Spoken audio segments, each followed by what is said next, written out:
Small caps são empresas de menor porte, é o que a gente chama. E aí, tem o investidor, né, ele costuma ter uma confusão, ele acha que as empresas de pequeno porte são a padaria da esquina, né, e na verdade a gente está falando de empresas de valor de mercado ainda significativos, só que menor em relação, por exemplo, às grandes empresas da Bolsa.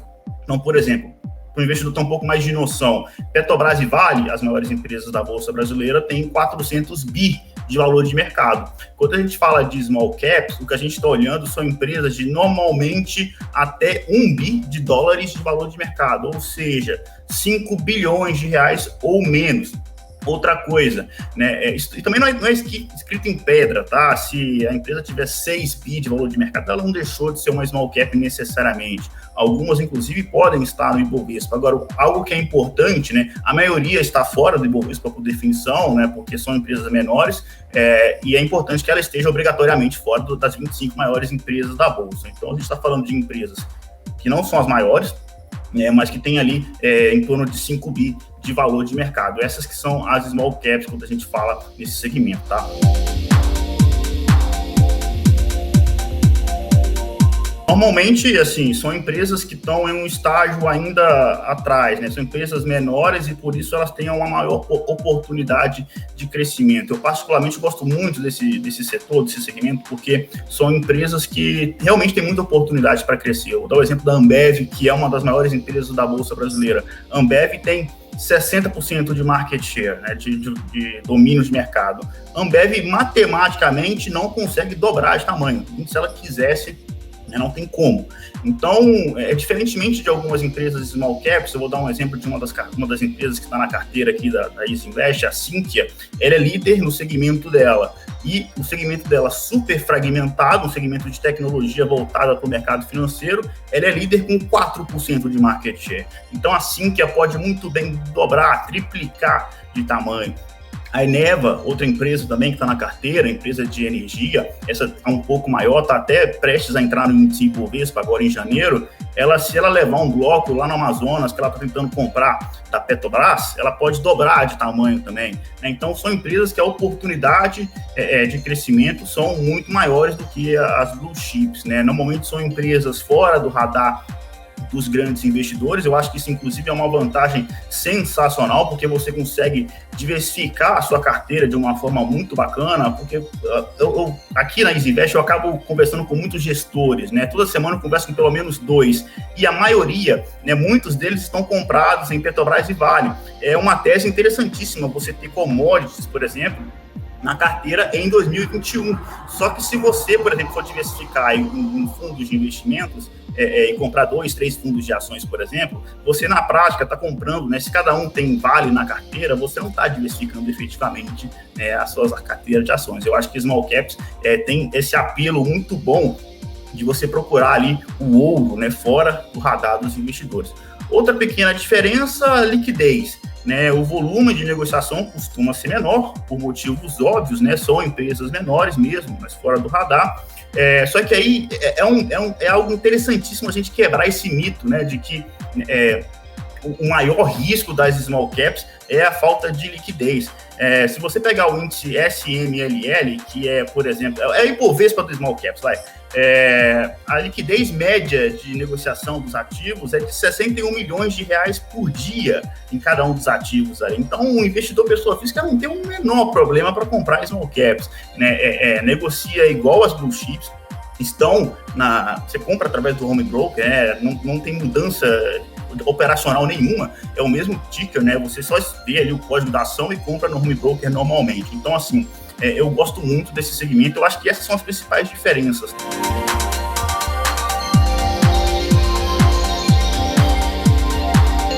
Eu acho que a gente está no momento de Selic a 2%, em que até o perfil conservador, ele deve ir atrás ali de algum ganho na renda variável, porque se você ficar 100% em renda fixa, né, até isso pode ser um ganho, talvez uma rentabilidade que não seja tão atrativa assim. Então, mesmo um investidor conservador, ele pode ter ali 5%, 10% em renda variável, né? Claro que ele não vai expor, a maior parte da carteira vai estar ali ainda em renda fixa.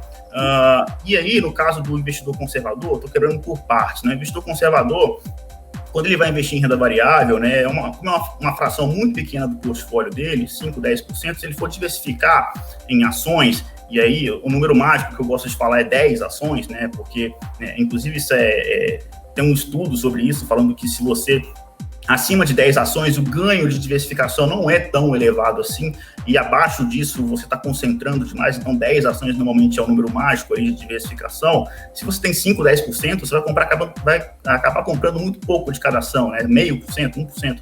Isso dá muito custo, né? Tem taxa de corretagem às vezes. Então é mais fácil o investidor conservador ir lá e comprar o ETF. Ele vai lá e compra o rendimento do índice. E aí, além o BOVA11, né, o ETF da Bolsa, do Ibovespa, é mais conhecido, mas tem o Small 11, que é o ETF do índice de Small Caps, que é um case, é uma oportunidade interessantíssima para esse investidor que às vezes quer começar a pegar um pouco, né, desse mundo de Small Caps, mas sem querer comprar uma única ação, sem querer arriscar demais. Aí no moderado e no experiente, no cara mais arrojado, as coisas começam a mudar. Aí sim o cara começa a ter uma participação maior em renda variável e, consequentemente, em small caps. Minha visão, como a small caps é um baita de um setor, de uma estratégia, de uma filosofia, eu acredito que todo investidor em bolsa de valores deva ter pelo menos 1/3 da sua estratégia de renda variável de ações em ações small caps. Tá? Então, por exemplo, eu sou um investidor mais moderado, meio agressivo, ali com 30% de exposições, 30% em ações.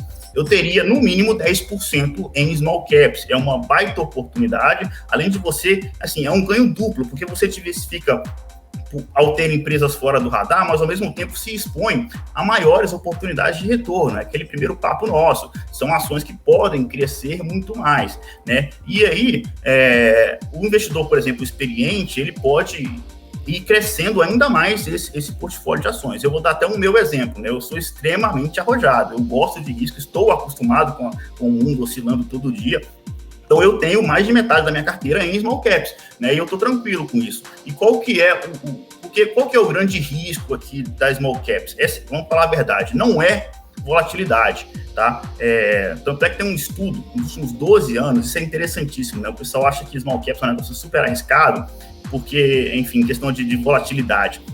Nos últimos 12 anos, se você pegar o retorno médio das small caps e a volatilidade média anual e comparar com o Ibovespa, nos últimos 12 anos, a média de retorno é maior e a volatilidade é menor das small caps. Então, ela ganha nos dois lados, tanto tem maior retorno e menor risco.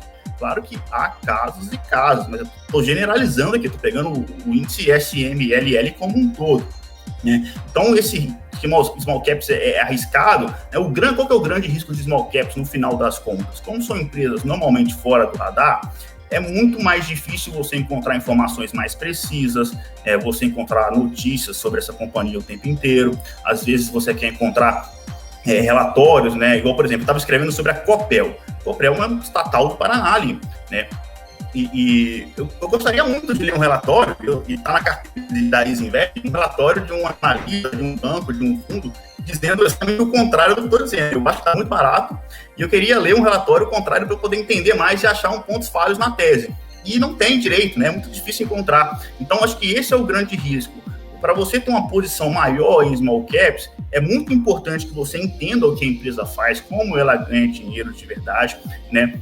E normalmente isso é o investidor mais moderado e mais experiente, com mais algum tempo de mercado. O que não impede, voltando lá no início, do investidor conservador também investir em small caps. A Small 11 é um excelente instrumento ali para o cara que está começando, que quer botar o pezinho em small caps, mas ainda está com medo de comprar uma ação mesmo em small caps de verdade.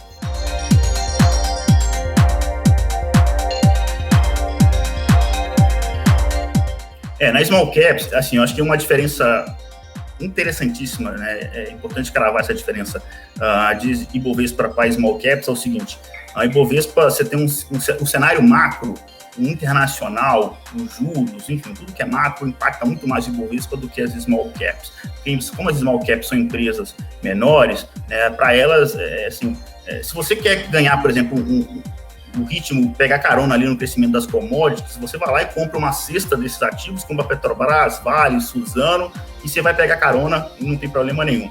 Nas small caps, você tem que olhar, é muito mais micro, é de baixo para cima, em vez de ser de cima para baixo, como é normalmente no Ibovespa.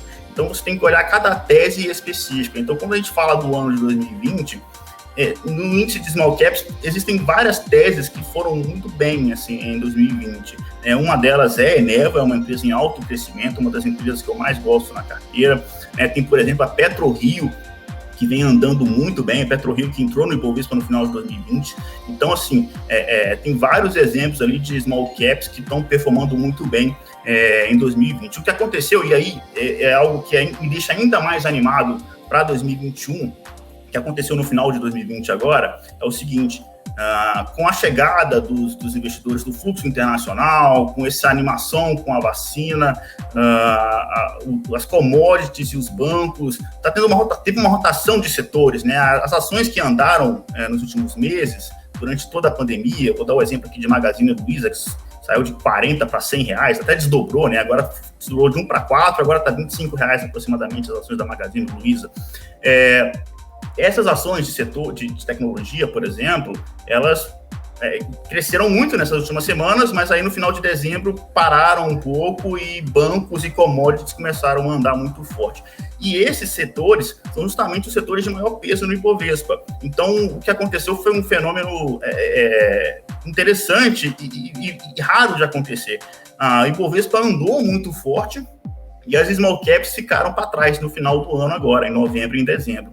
Isso, na verdade, me deixa ainda mais animado para 2021, porque não é normal. Se você pegar o histórico de diferença entre performance do Ibovespa e small caps, normalmente, como eu acabei de comentar, né, os small caps normalmente tem um retorno maior e volatilidade menor, é normal os small caps andarem mais, tá? Isso não aconteceu no final de dezembro por vários motivos, entre eles, né, vacina, chegada do investidor estrangeiro, que fizeram os setores com mais peso ali no Ibovespa andar. Então, eu estou muito confiante de que talvez, né, é difícil cravar algum timing, mas essa diferença, esse descasamento entre esses dois índices, ele não vai se manter, né? Não é assim que as coisas funcionam, não vai continuar abrindo para sempre. Uma hora vai fechar, small caps vai começar a andar mais do que o Ibovespa. Eu acho que o Ibovespa vai ter um ano muito bom em 2021, por N motivos, commodities vai seguir bem, vai ter mais fluxo de estrangeiro chegando aqui no Brasil e o Ibovespa vai andar, mas não faz sentido essa diferença de performance. Então, janeiro, estou muito ansioso para a chegada de janeiro para ver se small caps começa a recuperar esse espaço perdido. No final de dezembro agora já começou, né? As últimas semanas de dezembro tem sido mais ou menos um pouco disso. Small caps voltando a recuperar um pouco de espaço, mas ainda acabaram ficando um pouco para trás no final do ano, tá?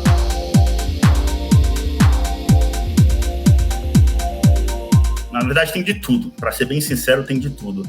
Eu vou dar alguns exemplos de ativos que a gente tem em carteira aqui. A Eneva é crescimento puro. A empresa crescendo muito, empresa de energia, de gás de extração natural de gás ali, crescendo muito e não paga dividendos. Agora eu vou dar um exemplo de uma outra empresa que é a Small Cap também, Brasil Agro, setor de agronegócio.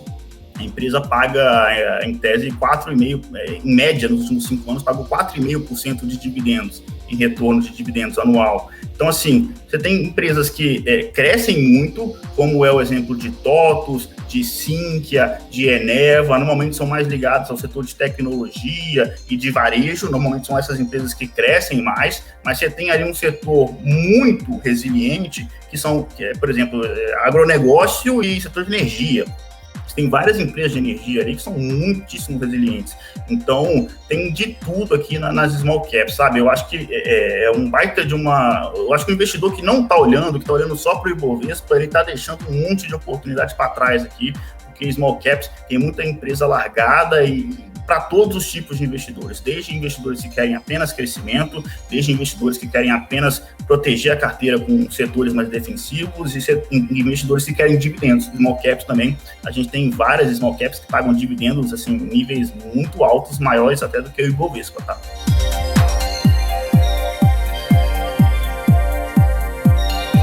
Olha, eu continuo gostando muito de agronegócio, tá? Vem carregando o PIB nas costas, assim, por anos, tá? Não é só recentemente, não. Sempre foi assim no Brasil. Em 2021, provavelmente também teremos. Já está estimado ali uma safra recorde de novo em 2021, né? De milho, de soja. Então, o setor de agronegócio deve continuar muito forte, sem falar que é um setor defensivo. Eu gosto de ter essa característica um pouco mais defensiva, porque quando você é mais defensivo, você ganha quando a bolsa sobe e deixa de perder quando cai. Então é interessante, porque você está sempre ali ganhando dinheiro e não perdendo, né? Ou perdendo menos. Então eu gosto bastante dessa filosofia de investimentos mais defensivos. Além de agronegócio, né, a gente tem também setor de energia, como eu comentei, né? Você tem Eneva e Copel, as duas prestes a entrar no índice Ibovespa. E quando entra no índice Ibovespa, acaba ganhando um fluxo passivo muito forte. O que é o tal do fluxo passivo? Vários fundos que têm como referência o benchmark e o Ibovespa, eles acabam, são obrigados a comprar as empresas que entram no índice para poder replicar o índice mesmo. Então, o volume de negociação dessas empresas acabam aumentando, tá? Então, é mais ou menos por aí. E commodities também, tá? Eu acho que é importante, vai vir um ano de 2021 ainda muito forte, o final de 2020, as empresas de commodities já começaram a andar, mas 2021 ainda vai ser um ano muito forte. O setor de commodities é cíclico, então é um negócio que demora alguns anos ainda, sem falar que a China, que é uma grande demandadora ali da commodity, está vindo muito forte. Dados da China, né, são impressionantes, os dados econômicos da China. Praticamente ali a primeira país a entrar na pandemia, o primeiro a sair, e tá com os números assim de invejar qualquer outro país do mundo, tá? Então a China tá comendo aço, comendo tudo aquilo que é commodity, então não dá para ficar de fora desse setor também.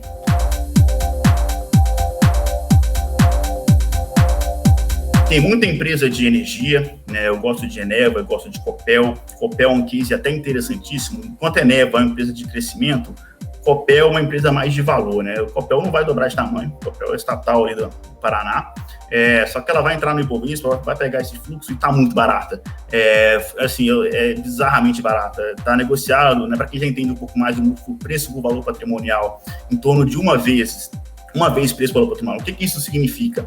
Né, que o valor da companhia é exatamente aquilo que ela tem ali de instalação, de indústria, de geração de energia. Ela vale o mesmo tanto que ela possui de bens. Né? E normalmente, quando a gente compara esse múltiplo com as outras companhias do setor parecidas com ela, por exemplo, Eletrobras, CEMIG, Light, CPFL, está muito mais barato. Só a Eletrobras tem um múltiplo mais barato do que a Copel. E Copel, por exemplo, comparado com a CPFL, tá? A CPFL tem esse múltiplo mais do que o dobro, né, acima da Copel. Isso não faz o menor sentido. Então, para mim, Copel é uma compra clara, tá?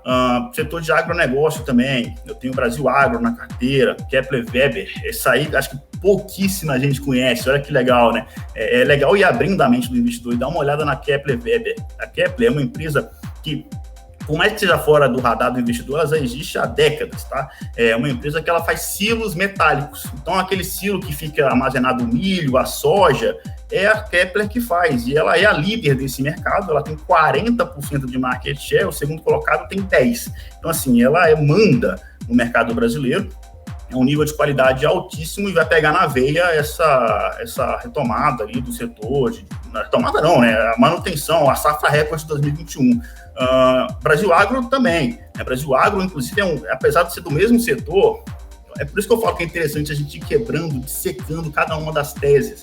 Porque apesar de ser o mesmo setor, quando você olha Kepler e Brasil Agro, são empresas totalmente diferentes. Kepler faz silo metálico. Brasil Agro é uma empresa que compra a fazenda, melhora essas fazendas e depois vende. Ela desenvolve essas terras agrícolas. Enquanto, o que ela faz para desenvolver essas terras? Ela vai plantando algumas culturas, como milho, soja. Então, ao mesmo tempo, ela pega essa safra e mesmo assim, e ela tem um know-how de comprar uma fazenda e ver que essa terra, que esse clima se encaixa melhor a esse tipo de cultura e não aquela. E mesmo quando nenhuma cultura se encaixa, a terra realmente é ruim, eles vão lá e colocam cabeça de gado lá. Então, assim, eles conseguem tirar dinheiro de uma forma recorrente absurda, tá? E aí, por fim, né, o setor de tecnologia é muito forte, vem sofrendo um pouco com essa rotação de setores, porque é um setor que andou muito em 2020, mas não tem como ficar de fora do setor de tecnologia. Eu tenho duas empresas, a TOTUS e a Sinqia,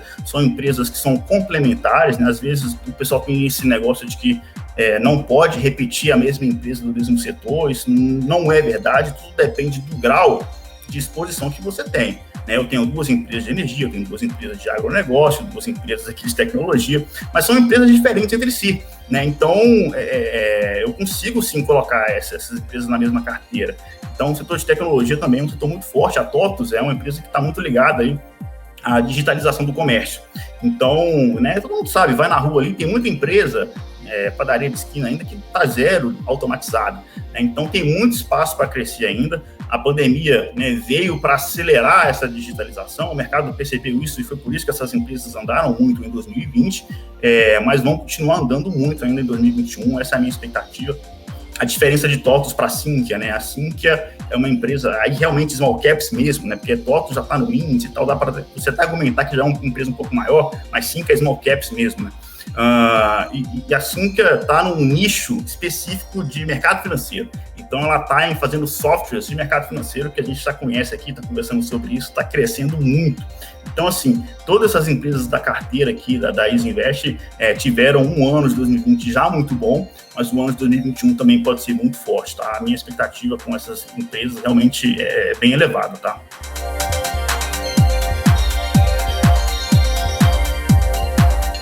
Pode sim, Ana, pode e deve, tá? Na verdade, quando a gente está comparando múltiplos, né, o jeito maravilhoso, em um mundo perfeito de você comparar o múltiplo sem erro, é que você tivesse empresas exatamente do mesmo segmento, que fizessem a mesma coisa, do mesmo porte, né? Mas isso não acontece, tá? Ainda mais no Brasil, que o mercado financeiro ainda é pequeno, né? Por exemplo, a gente tem setores que só tem uma empresa nesse setor. Então, não tem nem como você comparar com outra empresa aberta na bolsa. E você é obrigado a ir para outros métodos. Nos Estados Unidos, por exemplo, isso é diferente. Normalmente lá, como você tem 5 mil empresas, é por aí mesmo, você consegue pegar em um setor pelo menos 10 empresas que são muito parecidas, e aí esse múltiplo, começa a ficar uma comparação bem fidedigna.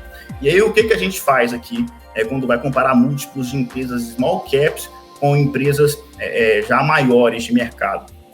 A gente entende que, por exemplo, vou dar um exemplo de uma empresa que nem está na carteira small caps, mas que o exemplo é perfeito. Panvel. Quem é do sul vai conhecer a Panvel. Panvel é uma drogaria que tem em qualquer lugar lá no sul do país, tá?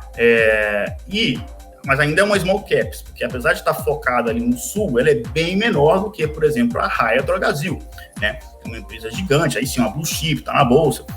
Então, a gente começa a comparar o preço-lucro da Panvel com a Raia Drogasil.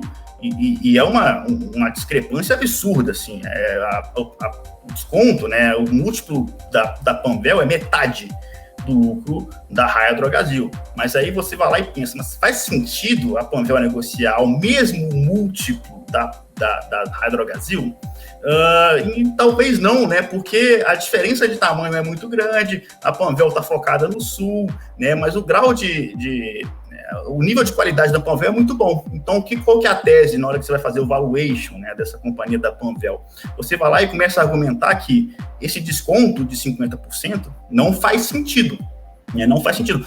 Uma coisa é ter desconto, uma outra coisa é o tamanho do desconto. 50% é uma coisa muito grande. Aí você vai lá e começa a fazer alguns exercícios. Se esse desconto cair para 30%, eu acho que na minha visão é justo, tá? Então, você vai lá e faz esse exercício se esse desconto de múltiplos da Panvel e da Raia Drogasil caindo 30% entre elas. E aí você vai ver que o múltiplo do preço-lucro da Panvel tem muito a crescer ainda, se essa sua tese de que esse desconto vai fechar realmente acontecer. Então, é mais ou menos por aí. Tem que ter um pouco dessa maldade. É válido, sim, comparar os múltiplos de empresas small caps com as blue chips da bolsa, mas você tem que entender até um certo limite, tá? Não dá para comparar, fechar o olho e pegar que o mesmo múltiplo de uma empresa que é 15 vezes menor deveria ser o mesmo de uma empresa gigante, a mesma de uma Petrobras, de uma Vale. São coisas diferentes, tá? Mas, via de regra, é válido sim, tá?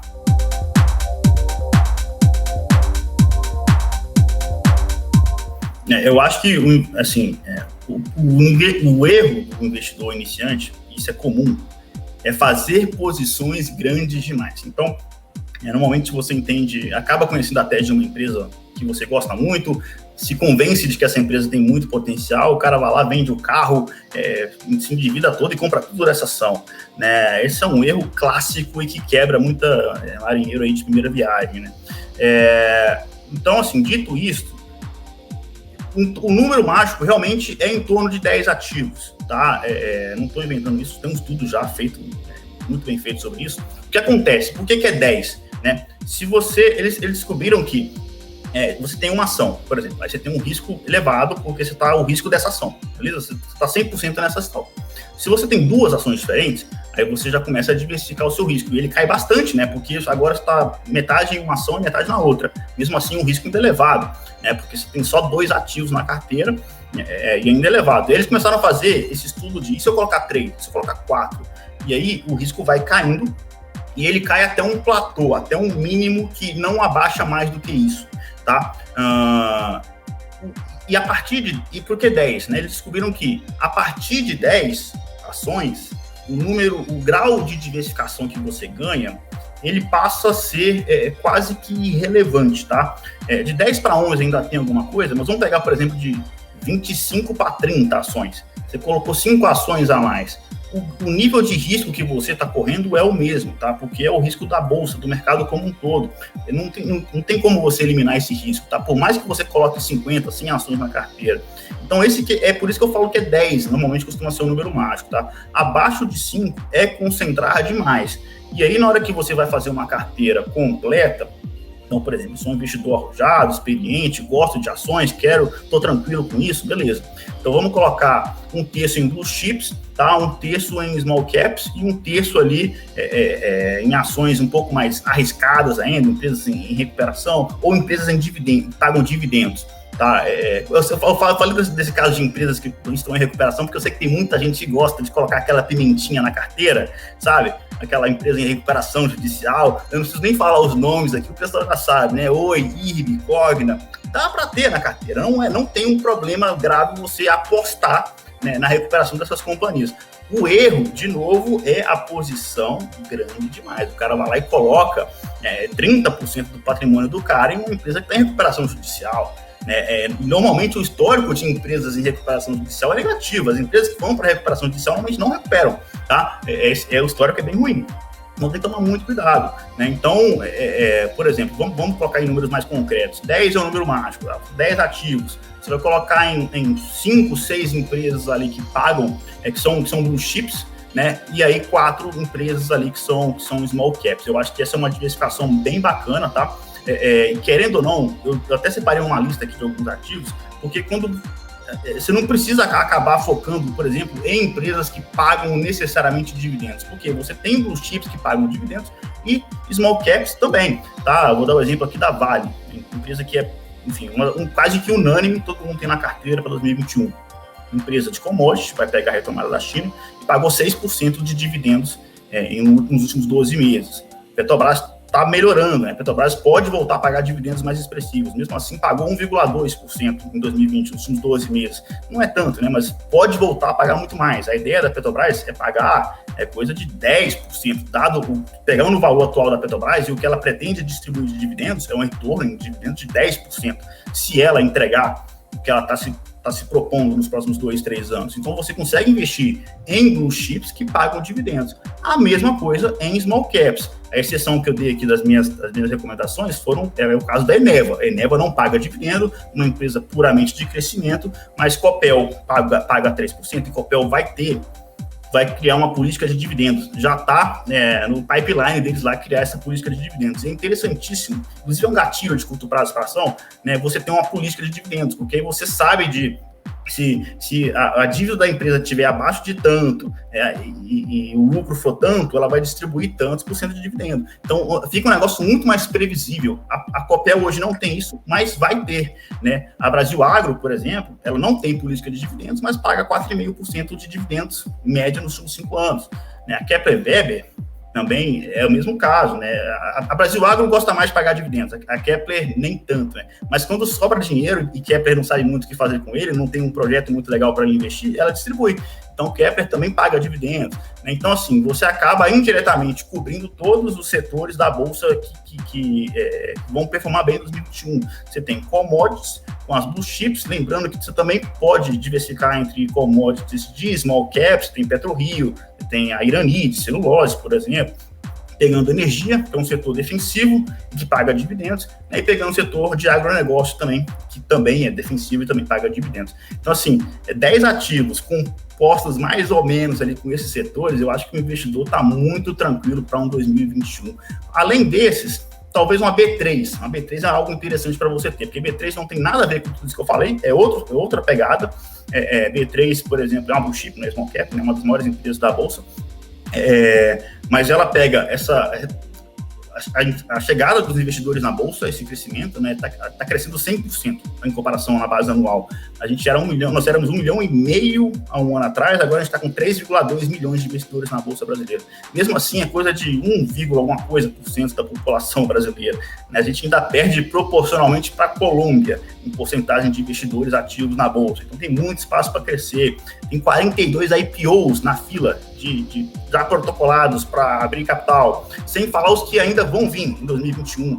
Então a B3, com vacina, sem vacina, é uma empresa que vai ainda performar muito bem em 2021. O grande risco ali no B3 é a chegada de uma bolsa, de uma segunda bolsa. Só que isso é complicadíssimo, a barreira de entrada é muito alta, vai ter que gastar muito dinheiro, você tem uma barreira legal, também burocrática para ser ultrapassada, e a barreira de que as empresas, elas gostam de estar na bolsa, que tem volume de negociação. Então, se você vai começar uma bolsa do zero, você tem que vencer essa barreira inicial de ter pouco volume negociado naquela bolsa. E quando você olha para bolsas mundo afora, lugares que tem mais de uma bolsa, esta segunda bolsa normalmente captura, no pior cenário possível, cerca de 20% de market share.